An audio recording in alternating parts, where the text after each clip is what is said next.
When the Prime Minister visited the RSS headquarters, how did you read the symbolism of that moment? First of all, we have to look at the Prime Minister's visit to the RSS headquarters and also the Samadhi Sthala of the founder and all, as his conviction, not as just a gesture. Do you believe the RSS has changed the BJP or the BJP has changed the RSS? RSS is like a, just a very proverbial mother. One thing that I feel very sad about in present milieu is that we have done away with social untouchability, right? We have introduced political untouchability in this country.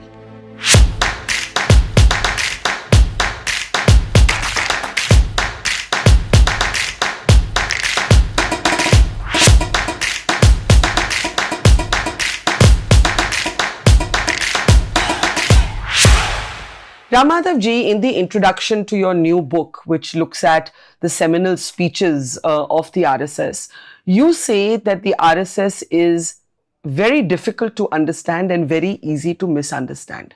So let me start there. What is the one thing you think people have not understood about the RSS even today? And what is the one thing that people misunderstand about the RSS even today? Oh, misunderstandings are many about the RSS.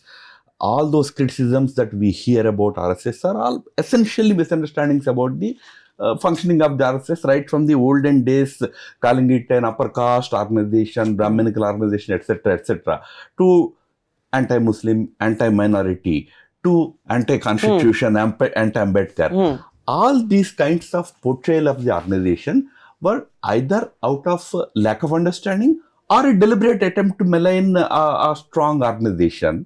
So misunderstandings are many. But the first part, why it used to be difficult to understand RSS for an outsider was because RSS always remained in a very close very closed organization. So Yes. we used to very proudly say, if you want to know RSS, come to Shakha. Come to RSS. Yes. No, not everyone can come to Shakha. Not everyone can come to RSS. But having said it, under the current chief, the RSS has now opened up much more, and that old system of to understand RSS you have to come to RSS has now changed. To make you understand RSS, I am ready to come to you. That is the new trend in RSS. Bhagavat himself, Sarpan Chalakji himself does so much of outreach. Now I think people are able to understand it better than... If Dr. Hegdewar, the man who founded the RSS, was alive today, let's say he was born in this era and he looked at the RSS. What do you think would surprise him the most today about the RSS in the way that it has evolved? Oh, see, right from the beginning, Dr. Hegdewar was clear about one thing, that he was not creating any ideological body. That's so interesting because the RSS is seen as purely ideological. He was right from the beginning stating only one thing, that, ours is a great culture. We are a great society, but somehow certain social evils and other things have kept us divided. That divide had led to whatever, political misfortunes this country had met with, including colonial rule and all that. So his only objective was to create greater unity in the Hindu society. Now today when I say, that may sound communal, that may sound parochial. But remember, in 1910, 1920, those days, if you read Arvind Ghosh, if you read even Ambedkar, if you read Gandhi, if you read Tilak, all these people used to very naturally say that the mainstream Hindu society here needs to be reformed in order for us to build a good country after independence. That was a very clear thing. Nobody said it is a communal approach, why only Hindu society, because they all believed that the mainstream society is Hindu. The problems with this country is because of untouchability. Where was untouchability? It was in the Hindu society. Caste divisions, where were they? It was in the Hindu society. See, the whole effort was that, Ambedkar was very categorical. He tells Congress leadership that unless you reform Hindu society, there is no salvation for this country. For the RSS to remain contemporary, for any organization, any of us, journalists, politicians, public figures, intellectuals, ideologues, for any of us to remain relevant as the world changes, we have to change with the world without giving up some of our core beliefs. Would you say the RSS's biggest shift over the decades has been in relation to caste? Because even if one goes through some of the old speeches to the speeches that would be made today, I would say that the RSS has changed, has adapted to the new discourse that caste is not preordained, your profession is not preordained. Discrimination, of course, is unacceptable. So how do you look at the RSS's evolution on caste?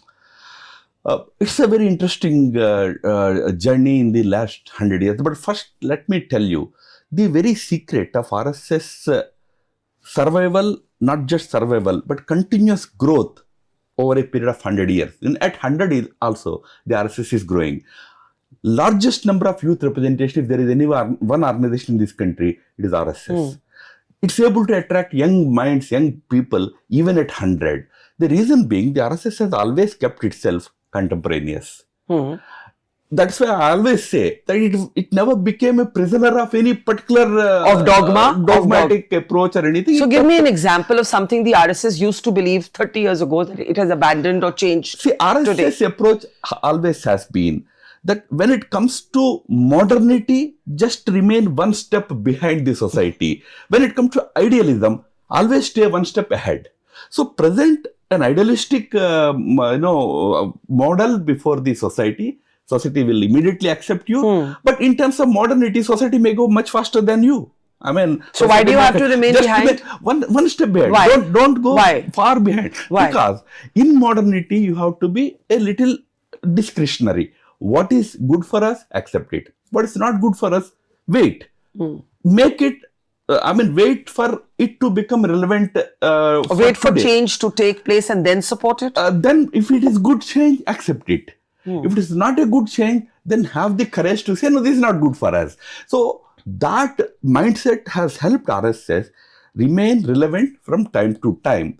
As far as caste is concerned, not just with RSS, through the freedom movement, the biggest battle between Gandhi and Ambedkar was over the question of Varnas, Varnashram Dharma.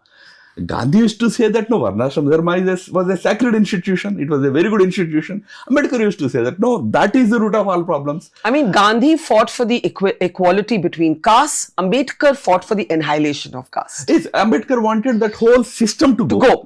Completely. Yes. Gandhi said, no, there are evils, let's remove evils. Untouchability being one such evil. Caste hierarchy. So where does the RSS come in? RSS, between these two schools of thought? So in RSS, if you read the initial discourse of Deen Dayal Upadhyaya or even Guruji Golwalkar, there used to be this similar approach that don't blame the Varnashram Dharma per se and then start blaming Hindu society as the evil society and all that. No, this was an arrangement. Today that arrangement has outlived. So the caste that we see today probably has acquired certain evil tendencies. Those have to go. That has been the stand right from the time of Guruji Golwalkar. That trend continued, and then when Balasaheb Devras became the chief, the third chief, he very boldly made that statement in Pune, in which he said that this outlived institution of caste should go lock, stock and barrel. And he said if untouchability is not a crime, nothing in the world is a crime. So this was a very bold stand coming from RSS. I'm saying those statements. So when your critics call you as in the RSS Brahmanical, how do you respond to it? Oh, that's a very old criticism. Nobody says that. Today you don't hear it. But if maybe 15 years ago, 20 years ago, today what is the one criticism of yourself that you hear that you feel comes from a lack of understanding? I'm not talking about political critics. I'm talking about social critics. Today's, on a lighter note, don't take it seriously. Today's biggest misunderstanding about RSS is that it is controlling Narendra Modi and BJP. It is because of RSS that BJP is not able to take it. Why is that a misunderstanding? Now that you've brought it, absolute misunderstanding, I tell you. Not today. In the entire history. See, in 1950, when Bharatiya Janasangh was created, the RSS took a very clear decision about its role or involvement in politics. I must say that has not changed even after 75 years today. It remains the RSS stand. RSS will be ready to lend its Karyakartas, Swayamsevaks to political activity, but RSS will scrupulously keep itself away from day-to-day politics. Okay, now you said on a lighter note, the myth is that the RSS has control over the Prime Minister. In the Lok Sabha elections of 2024, I believe, as a student of politics, and you can correct me if you disagree, that the RSS showed, whether it meant to show that or it didn't show that the BJP needed the RSS to win elections by large margins. The BJP slipped below a majority, and it is widely believed that the RSS's full enthusiasm was not there in some parts of the country, one. And two, JP Nadda ji had made that comment that BJP can now live autonomously of the RSS, and the RSS showed, or the RSS Karyakarta showed, that the BJP needs the RSS. That doesn't mean the RSS doesn't need the BJP. So I'm not saying the RSS controls the BJP or the Prime Minister. I'm just saying the BJP needs the RSS. Would you agree with that? Look, I'm also a party activist today. And for many years in the past, you have been the person mediating between the party and the RSS, or the channel between of communication. No, I mean, I'm originally from the RSS. I know. To be I know. RSS I know. So the point I'm trying to make is, as a political activist, I have to be careful about my support base. Whether it is RSS or anybody else, I have to keep them with me. Yes. That will always be the approach of the BJP. RSS cadres who generally like the party's program, party's activity, party's ideas and all, we have to keep them with us. But we also have to then try and get the support of all others. But would you agree that the RSS worker was not fully enthusiastic in 2024? That's I was coming to that only. As an RSS man, from the RSS point of view, I should not say that if you lose 30 seats in UP, I taught you a lesson. But if you won all the seats in Madhya Pradesh, you won because of me. No, that is a very defeatist argument, a very unfair argument. So, why it happened like that in 2024 elections is something that BJP had to introspect. It did that introspection. It did that probably assessment of what went wrong. But as far as RSS cadres are concerned, they support the party on a principle, and there was no change in that principle. But was there a sense of hurt after Naddaji's statement in the RSS worker? Workers probably when they... I mean, honestly speaking, I have read that interview fully. Yes. He said it in a context. I mean, the context was that, there was a time when, you were very young, you needed it. Today you grew up, you manage your affairs. Today you're a political force of your own. That doesn't mean we no longer want them, we discard them. No, nothing like that. But obviously, statements can be understood in different ways. It did create some confusion, but I don't really think that because of that statement or misunderstanding about the statement, RSS would have worked against BJP, not at all. When the Prime Minister visited the RSS headquarters, how did you read the symbolism of that moment? A lot of people felt that this means if there was some tension, now the tension has been ironed out. Now, tensions are natural. Even within a larger parivar, the Sangh parivar, any degree of tensions can take place. How did you see the visit by the Prime Minister to the RSS headquarters? First of all, we have to look at the Prime Minister's visit to the RSS headquarters and also the Samadhi Sthala of the founder and all as his conviction, not as just a gesture. Many times people try to interpret it as a gesture to please somebody. Neither RSS wants that kind of gestures, nor Prime Minister did it as a gesture. Out of genuine conviction, as an RSS man, in the 100th year RSS has entered. On that occasion, he went and paid his respects to the alma mater, I would say, where he got his main inspiration. But as far as those so-called tensions between the RSS leadership and BJP leadership are concerned, largely illusionary. Broadly, they are all based on certain mythical understanding of this relationship. There has always been constant exchange of notes, exchange of views, even during these months also. And as far as Prime Minister and his meetings with RSS leadership are concerned, all through they have been happening. Only thing is they are not publicized. Prime Minister or RSS chief going and meeting the Prime Minister or other RSS leaders meeting Prime Minister, They have always happened like a family, but every time you don't publicize, you don't give a public statement, you don't do a photograph. Since your book is all about speeches, when every time Mohan Bhagwat ji makes a speech, there's a lot of speculation by journalists. Oh, was it a message to Modi? Was it a message to so and so? So, for example, after the elections, when Mohan Bhagwat ji spoke about how your political opposition is your political opposition, not a personal enemy. I'm paraphrasing. Later, he made a comment on, 75 years. That was also seen as, oh, who is he? Ye kiski taraf ishara hai? When you look at those speeches, and to those who thought that, is this a message to government? Is this a message to Prime Minister? What would you say?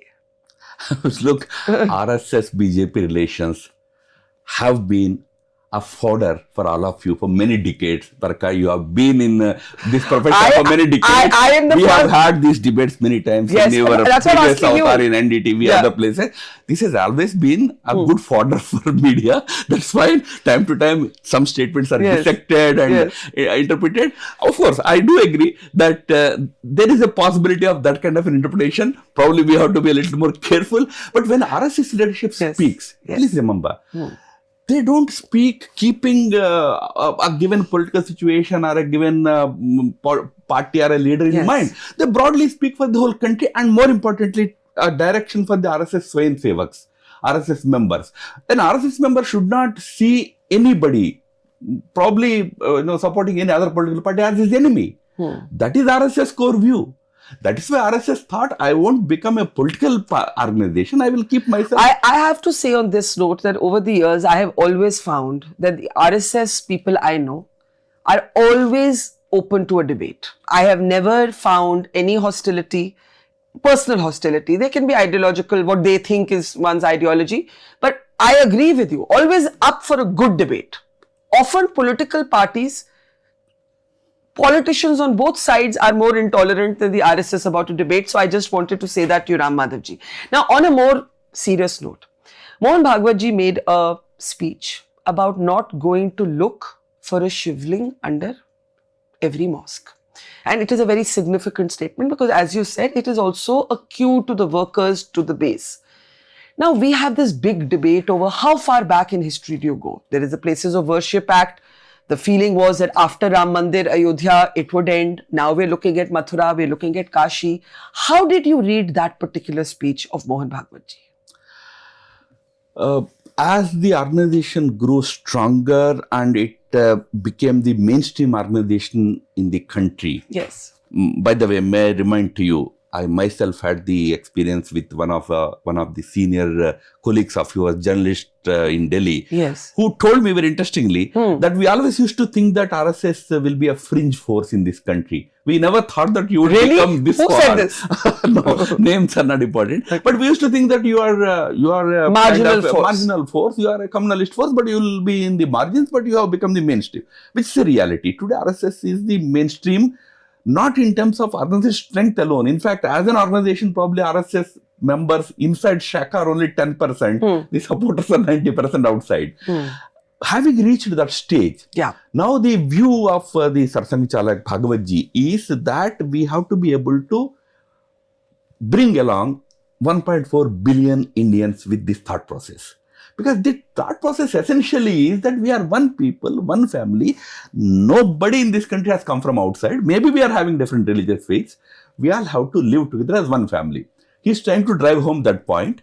He's doing it on both sides. When he engages with the Muslim leadership, Christian leadership and others, he tells them that you understand this basic oneness of all of us. And to the cadres and also to the wider society, his advice is, do whatever you want to do, but make sure this harmony is maintained. In that sense, he is a little more open than probably the previous leaders. Yeah. But how do you see this debate around who is a Hindu? For the RSS, that has been a key core principle, and that has also been a big part of the debate around the RSS, supporters and critics alike.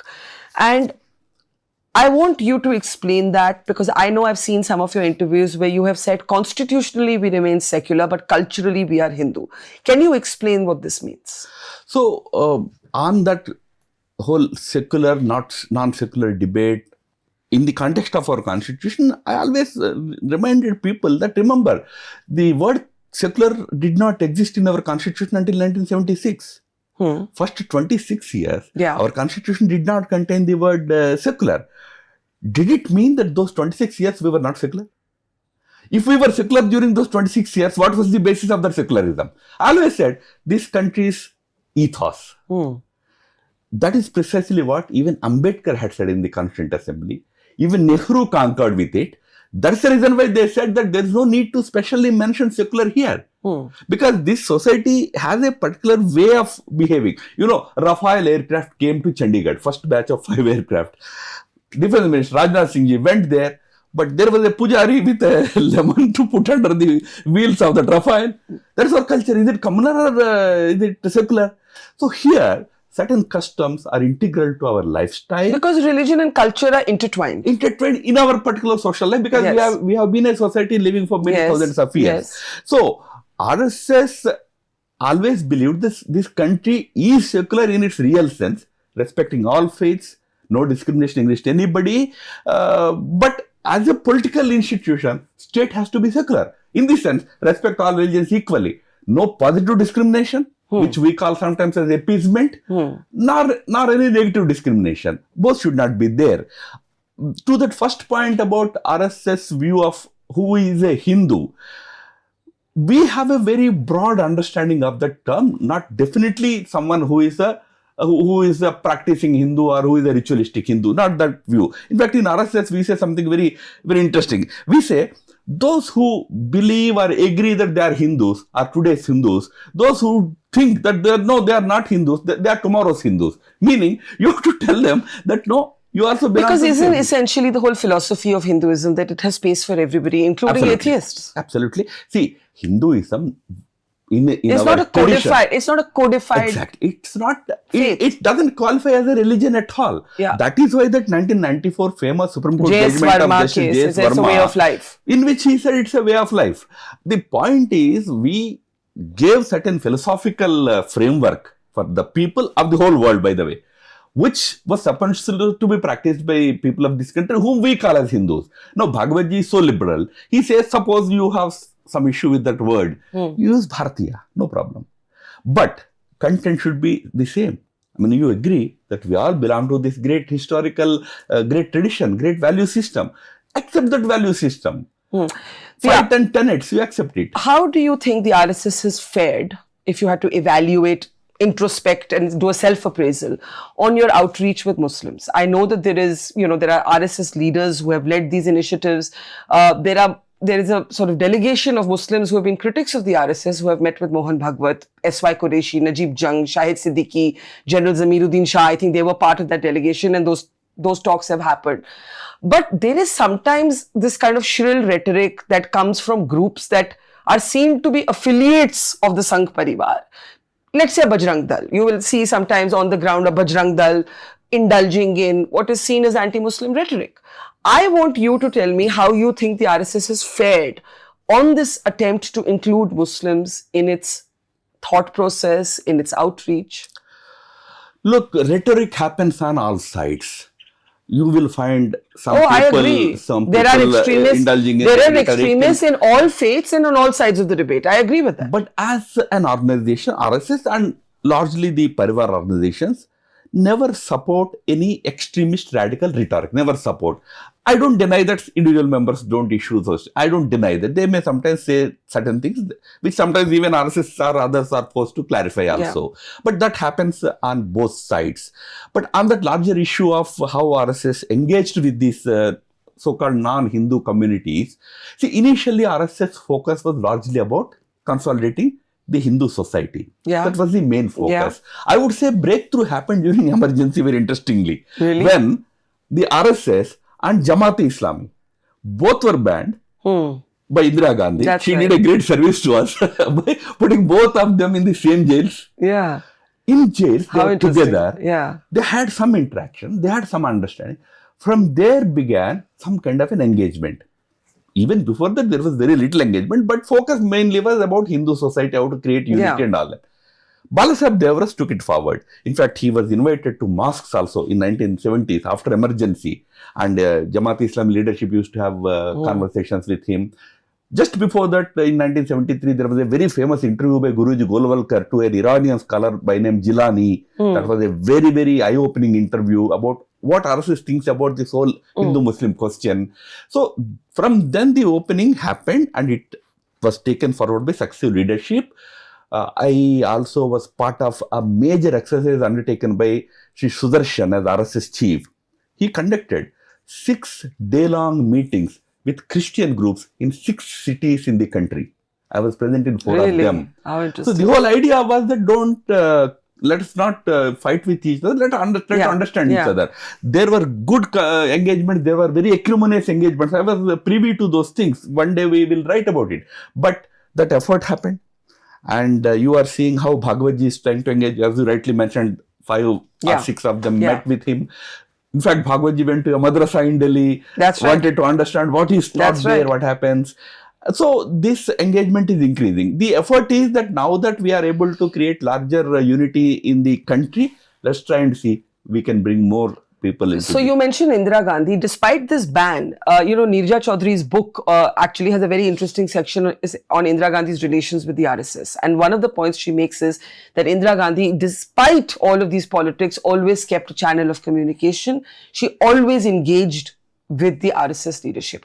Today, we are in a very different situation where Rahul Gandhi doesn't just fight the BJP, he keeps attacking the RSS. This is despite the fact that Pranab Mukherjee, and you saw what a big debate there was on it. Pranab Mukherjee actually visited the RSS headquarters, and his daughter always says that that is the beauty of India, that you can disagree and you can engage in that way. So I want you to talk about how that interplay has changed from the time of Indira to the time of Rahul Gandhi.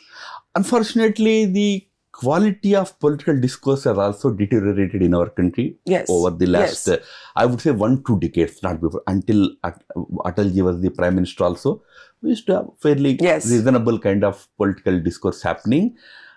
Unfortunately, rise of, post Rajiv Gandhi Parivar in the Congress politics has led to a different kind of, politics being practiced by Congress party, which I know personally, many Congress leaders also do not really appreciate, do not really like. But leaders are leaders. They decide the course of their parties. I would only say that probably Mr. Rahul Gandhi should read a little more about his own party and how they treated others. It doesn't mean that if he meets with the RSS will be convinced about his politics. No, we know what are the not so good aspects of his politics. But he may also understand what are the good aspects of RSS, if he wants to really understand. Nobody is at the mercy of anybody else. He has his politics, we have our own organizational works. But in a country like India, how do you deal with non-political organizations like RSS? Congress party has to think. Tell me one thing. Do you believe the RSS has changed the BJP or the BJP has changed the RSS? RSS is like a, just a very proverbial mother. Not exactly, don't take it too far, but generally speaking, a motherly organization. It continues to give lot of support, lot of love, affection, and everything to BJP. But at the end of the day, whatever BJP is, because of its leadership, it has all the moral support, all the love and affection. But when the RSS ideology comes into clash with, let's say, a political decision that the government has to take for pragmatic reasons, there could be something that is not the belief system of the RSS. Then how do you handle? How does the RSS handle it? So first thing that RSS leadership thinks is, I'm not just the RSS. Those who are sitting there in politics are also RSS. Because after all, Narendra Modi ji is also as much an RSS functionary as anybody else in RSS. He is in a different field. He is in that political field. So he is also like me. He is also of the same conviction, but he is in a different field. So I should first of all understand why he is taking that decision. That is how RSS approaches. So that very point that there will be a clash on any issue, it doesn't happen broadly speaking. If any such thing happens, if there is any occasion where a discussion is necessary, there is always a discussion. I give you an example where I was involved. Whether to have an alliance with PDP or not in Jammu and Kashmir was a major issue between us in BJP and of course some leaders in the RSS. But at the end of the day, everybody understood that this is a very important and very, very good decision that the party has taken at the end of it. Or India's engagement with the Taliban right now. It may not be ideologically something that fits in with what most Indians think, but it's done for other reasons. So I wanted to go back to that alliance, that PDP alliance, because I know how much work you've done in Jammu and Kashmir. What made you do it when it was not at all ideologically in sync with the RSS and even with the BJP? In 1967, Samyukta Vidhayak Dal governments were created in 7 Indian states. I don't know how many people know about it. In those governments, Janasangh was there, socialists were there, sections of communists were there. So those days, it was a big debate, just as the same debate that happened in 2015. So how can Janasangh sit in a government with socialists and communists? In fact, one person asked Deendayal Upadhyay, the president of Bharatiya Janasangh then, he says it in Hindi, Karboj chaku par gire, chaku karboj par gire, katega to karboj hi. The meaning is, whether a knife falls on a, watermelon, on a melon, or a melon falls on a knife, the result is the same. The result is the melon will be cut. So that time Golwalkar Guruji used to tell that, you see, if this debate was happening in Socialist Party or Communist Party, they would say that, we have destroyed our party, we have mortgaged our party to, the RSS, BJP. Whereas our thinking should be, look, Deendayal is so clever. He will bring all these people to RSS one day. Look at the approach. So do you don't regret that alliance even Absolutely today? not. Huh? Absolutely not. We don't regret the formation of the alliance, but the important reason being the alliance was formed in consultation with Mufti Muhammad Saeed. I remember. It's unfortunate that, he lived only for 11 months as chief minister. One day whenever I had an opportunity to write, I have to write so many things about what happened between us, between me and Mufti Saab. In person to person. Even probably PDP may say these are all lies, there is no proof to it. Obviously, Mufti Saab is no more, so I can't produce proof. But I can tell you, from those 11 months of my interaction with Mufti Saab, I came to the conclusion that we took the very right decision. But it's also a fact that afterwards, after Mufti Saab's death, we tried to again have the same arrangement, continue for more time. We succeeded for some time, maybe a year and a half. Afterwards, we found that it's not probably working. We had to quit. No, I'm not blaming anybody. Sometimes these things work and sometimes they don't work. You must do a book on Jammu and Kashmir because you've been a real, real insider there. Because there are people who write about things of Jammu and Kashmir. I tell you, on those sensitive states, certain things have to go with you to grave. I agree. You should never be in an enthusiasm to disclose things. I agree. Because it's national security and it's sensitive. Many aspects. And the other person is not there. He cannot vouch for it. Agree. No, I agree. Anyway. I agree. But in the end, let me ask you this. 2 questions in the end. One is, what would you want to change? This is 100 years of the RSS. In the next 100 years, what should the RSS be looking to change about itself? Women, for example, the participation of women is a big contemporary question. So I have to ask you about that.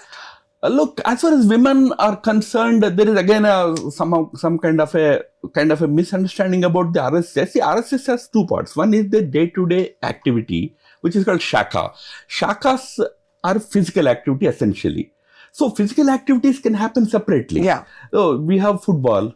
Women and men play football separately. Even you have clubs. Lion Ladies Club is separate. Lions Club. There will be different kinds. We have schools. Men. So certain types of activities happen separately. That doesn't mean there is any discrimination. Outside, Shakhas for women are run separately by Rashtriya Sevika Samiti, again aligned with RSS. It's not something totally separate organization. But otherwise, RSS has been now very keenly pursuing the project of bringing more and more women into this whole nation building activity. In fact, the RSS, you asked about what is the next agenda of next 100 years. RSS already announced Pancha Parivartan. 5 tops of transformation it wants to achieve in the society. You will be amazed to hear those transformations that RSS wants to bring in. They want, family systems to be strengthened. By family system, again, not any retrograde sense. In a family where a woman has equal say, equal voice as that of the others in the family. That kind of a family where whole family together becomes an instrument in the nation building activity. They call it Kutumba Prabodhan. Yeah. That will be a major, today it's very much needed in the time of drugs, in the time of growing, breaking social structures and all. Today, lots of things are happening. I mean, no marriages, families are not formed, and we are moving towards wokeism, different kinds of things. In such a scenario, family. They are working on environment. They are working on Swadeshi. They are working on creating harmony, social harmony.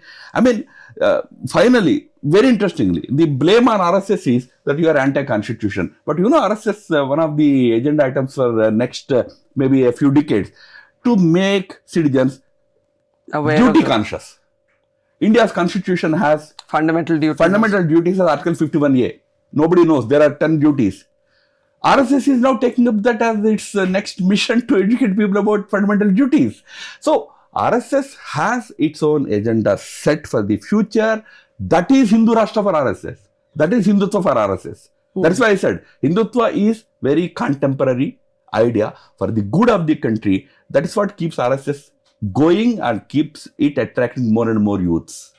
A final question. If you had to talk about one change that you yourself, from the lived experience of being an RSS leader, who's also worked so closely with the BJP, who's worked in geopolitics, foreign policy, an insurgency hit state like Jammu and Kashmir, what is the one thing that you have learned that you think everyone in public life should know?